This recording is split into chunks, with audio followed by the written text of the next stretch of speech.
งไทยไตถึงอยู่แห่งหนใดความเป็นไตยังคือเก่าคือฮอดเด้คือฮอดพ่อแม่เขาผู้เคยเลี้ยงเมียนผ่านมาคือฮอดทุกทั่วหน้าที่เคยสวยเป็นแห่งใจถึงอยู่ไกลเพียงใดแม่นบ่ลืมเสียงไทยใต้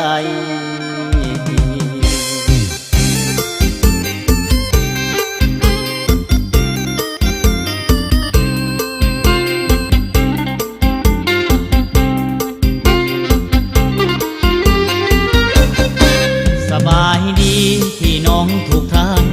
นี่คือลูกหลานดินแดนละบือที่เกิดแคว้นอัตตปือ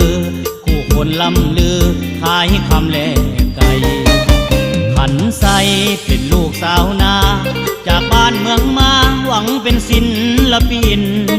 ด้วยความเมตตาพี่น้องทุกแคว้นทินได้เป็นศิลปินสมดังความตั้งใจย่อมือไว้ขอบใจเด้อทุกท่านคิดว่าหลานห่วงบ้านสงสารไว้อย่าสุลืม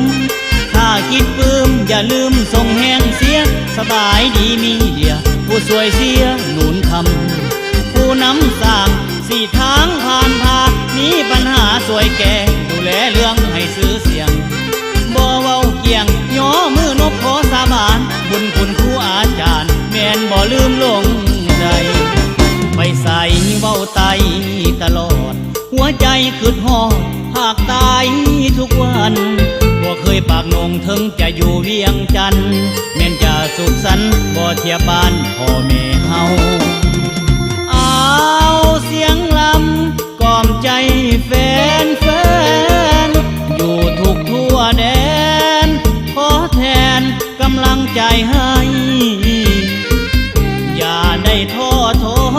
ยสู้เด้อคนพัดบ้านมาไกลหักแพงกันเอาไว้ไทยใต้แม่นอยู่แห่งใด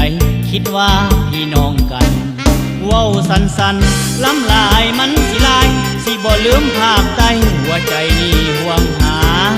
คิดฮอดลาสาวสาน้ำใจดีปีใหม่เด้อคนดีจังสิคืนเมื่อยามบ้าน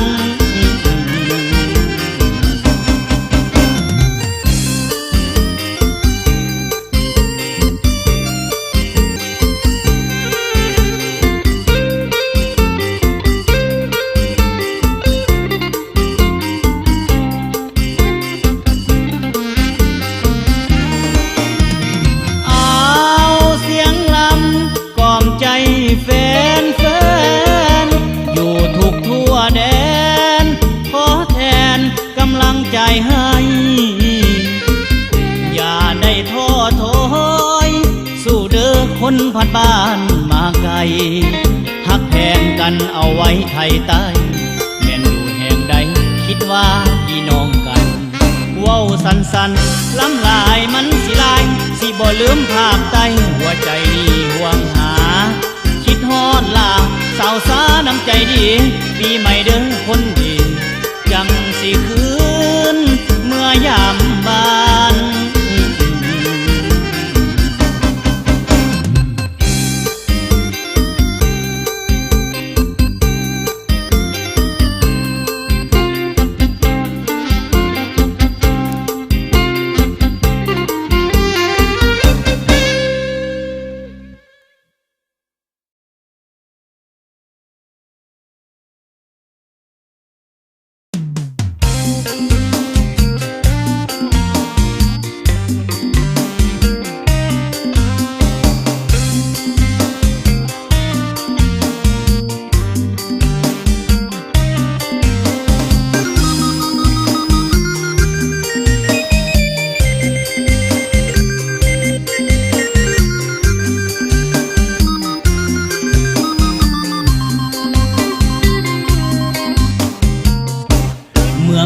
สายฟอง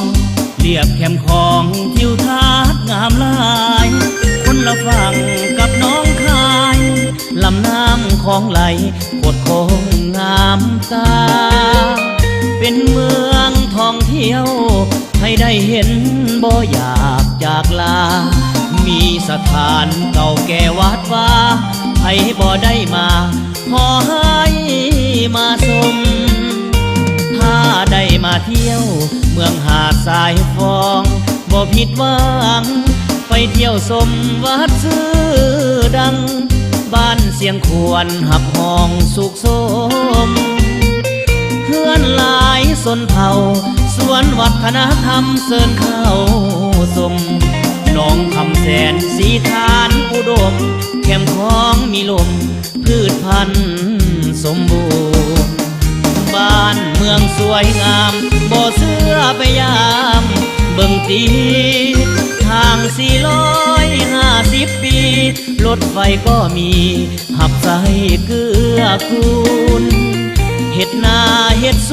วนสาวแก้มขาวนวลขยันเพิ่มพูนให้ได้ไปเป็นไผ่คงบุญค้าขายสมบูรณ์มีความเอ็นดูอายอยากชวนน้องไปเที่ยวสายฟองบ้านอายขัวมิตรภาพลาวไทยแค่ใกล้ไกลไปมาหาสู่เสินเด้อพี่น้องเมืองหาดทรายฟองยังรออยู่ถ้าน้องยังบ่มีคู่อายขอเลี้ยงดูหักกิ่งจากใจ